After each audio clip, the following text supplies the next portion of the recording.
and welcome to another video. If you like the video, don't forget to leave a like and subscribe. Today's video is going to be about if cars are good investments. The short answer to this is no, they're absolutely terrible to invest in. Probably 95% of people, the car is literally just an A to B vehicle. Calling a car an investment is a very loose term, because to invest in something you must put time and money into something that you feel like will actually have a yield on return. And while buying a weekend sports car isn't really an investment, but really it depends what kind of investment that you want. Some investments do not yield much money. Other investments you can put at high risk and you lose everything anyway. Investing is basically just gambling. You're hoping that the price of the vehicle or the price of the stock goes up. If you ever have to deal with a business that's been in finance, then you'll understand that they want to future-proof their businesses so they always yield more money. You'll be asking, how does this apply to cars? Well, it's every car guy's favorite buzzword. Kilometers, miles, paint correction, damage, reports. Then of course you've got the specifications, the year it was built, what parts and add-ons that you have, how rare the vehicle is, and what color it is. I guess at the end of the day it's more what would you be willing to pay and what spec are you looking for? Because let's face it, if you ever go onto a forum, there's at least 100 people saying that their spec of car is the best spec. And why are they saying that? Well, because they own the car and they're trying to sell it for the most money that they can. Because let's face it, people spend hundreds of thousands of dollars on cars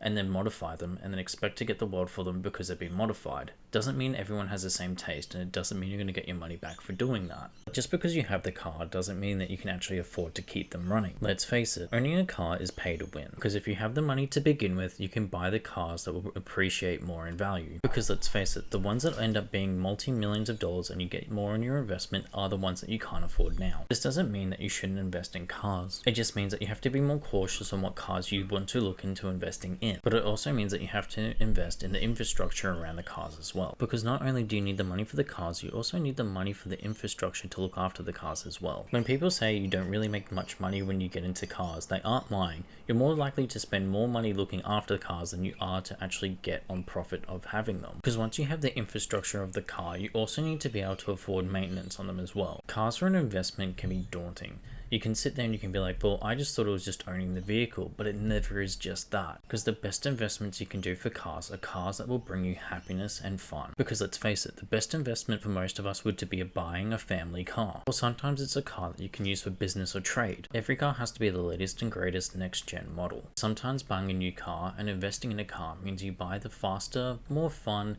family vehicle. It also just means that you end up investing in the future of you and your family. But let's face it, we all want to invest into that next sports car that's coming out. You want to buy that dream car you had as a kid but you can't afford it now, so you want to find something that isn't as expensive but you want to invest into that too. Because here's the best thing, you can always invest in yourself. Most people will say I'm stupid for saying this, but realistically, if you invest in yourself, you're actually going to be having more fun. Because let's face it, no one really knows what car is going to be the next generation of, well, I want it and it needs to be stupid expensive in the future so I can't afford a car. Because I feel like a lot more people are just buying cars just so they can be like, well, now it's worth more in the future. Because most people aren't modifying their cars, they're keeping them bone stock and boring as hell. They want everything OEM, they don't want anything changed on the cars. They're like, no, if you've driven more than 5,000 kilometers, I don't want it. They want the holy grail. They want a brand new car that's been through like 15 different owners. Then you've got cars that are notorious for the drift tax, or otherwise known as the turn into a race car tax. These are cars that used to be cheaper vehicles, but then everyone realized they had good potential as either a drift car or a track car,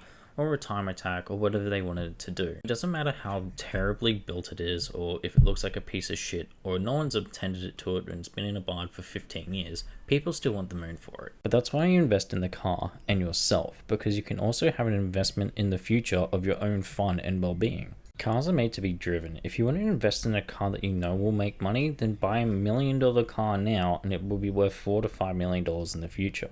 That sounds stupid, but it's how it works. If you buy a $1 million Koenigsegg, then, well, if it's a one of one, then it's going to be worth more in the future because it's a one of one Koenigsegg. If you want advice on how to invest in cars, it's simple. It's you start with $10 million, you spend that $10 million, now you have $10 million in cars.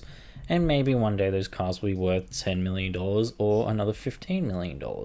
Or you just do what most people don't think of doing, is just buy a car that you think is badass, and then in the future it could actually be worth more because you drive it, because you have fun with it, and people actually know the car exists. Because let's face it, people that have classic cars love classic cars because they remember seeing them when they were young. But let's face it, it's the same thing that we have now. A lot of these cars you couldn't afford then, so they bought them when they were older, when they were cheaper. It still doesn't change the fact that cars that were stupid expensive then are even more expensive now. Because it all has to do with supply and demand and how much someone actually will be willing to pay for a car. Because let's face it, most people don't realize they own gems until later in life when they're like, oh, I shouldn't have sold this car. Because let's face it, you may have owned one of these cars later on in life, but the other thing is, it may not have been worth what it was worth now, because at the time you're like, no, it's just a piece of junk and it's costing me money. And that's when buying a car for an investment becomes dangerous, because then if you're only buying the car because you want the car to be more value, then you're not really enjoying the car to begin with, because then you just really have an expensive paperweight. And then what happens is car manufacturers go, oh, this car's coming back into style, well, we might make a new one and then charge the moon for it as well. Because if you're willing to pay 60 grand for the older version of the car, then you're definitely okay with paying 65 to 70 grand for a newer one, aren't you? But in saying that, there's a hell of a lot of new cars that are coming out that look absolutely stunning. So I think as the newer generations come in, the early 2000s models cars are definitely going to start becoming the classic cars that they need to be. But I can definitely see some future cars that are going to become, well, more sought after in the near future. But I could be wrong.